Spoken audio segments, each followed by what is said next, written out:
Welcome back. America's small business community more optimistic about the future. The bad news is not by much. The NFIB Small Business Optimism Index was up 1.3% in the month, 1.3 points rather in the month of July to 95.4. It is still well below the average, which is a 42-year average of 98. Joining us right now to break down the numbers in a Fox Business exclusive is NFIB Chief Economist Bill Dunkelberg. Bill, good to see you. Good morning. Characterize small business for us today.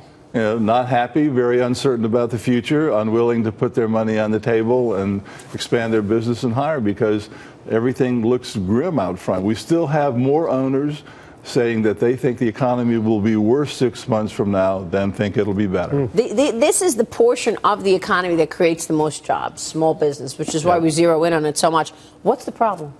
Well, it's uncertainty about where the future is going to go.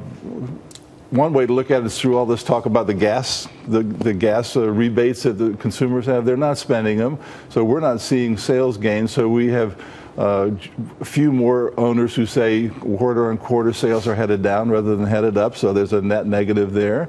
So they don't see the customers, and then the things that are important to them, which is healthcare expense and, of course, uncertainty about the economy and uncertainty about tax policy and the cost of regulation and red tape, all these things at the top of their list they know are not going to be addressed over the next year or so. There's no fix. So why put your money on the table? This is not Facebook money. This is my money, my friend's money. I'm not going to invest it until I see like I have a good chance to get a return. Yeah. Bill, what do you think about the Fed? Is there uncertainty about the Fed as well and interest rates changing, or is that something that small businesses are not necessarily interested in? Well, if you look at most small businesses, interest expense is not a big item, but nonetheless, they're worried about it. Here's been my position for the last year or two is we should have started raising rates a long time ago.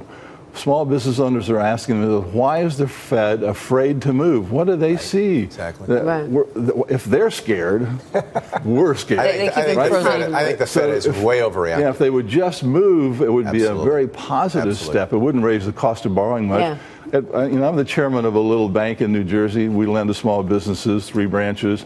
There are loans that we just can't make at today's rates because we know a couple of years out, they'll kill us because rates are way too low. Our operating expenses are small, down in these small banks. But what's holding back small business, though? I mean, what about regulation? This is one thing that has come up in the past as sort of being a barrier to putting new money to work in terms of investment and hiring. Sure. Well, regulation, red tape's, very high in the top 5 of the list of their most important problems. Complying with it uses up the valuable owner time. I mean, the entrepreneurs is the asset. Use up their time, complying with all this stuff. Yeah. And of course, then there's the uncertainty about, what are taxes going to be, prices, penalties. What will a new employee really cost me anymore? I don't even know. All of that holds them back. So if you can't make a pretty clean bet about, where the odds of getting a payback on your investment are pretty high, you're not going to make the investment. You're going to hold back. So where do healthcare costs fit in that top 5 problem? Healthcare costs, every 4 years we do a really detailed study of the most important problem. Healthcare has been the top for the last 25 years, rising healthcare costs. If you go back more than 25 years, then you hit Paul Volcker's time. And it's the cost and availability of credit. That's number one. So it's the same. It's not worse now. Is that what you're saying? Well, every year it comes to the top of the list, so it hasn't gotten any better. I don't know whose cost curve is being bent down, but one thing that changes this. The state of small business today. What?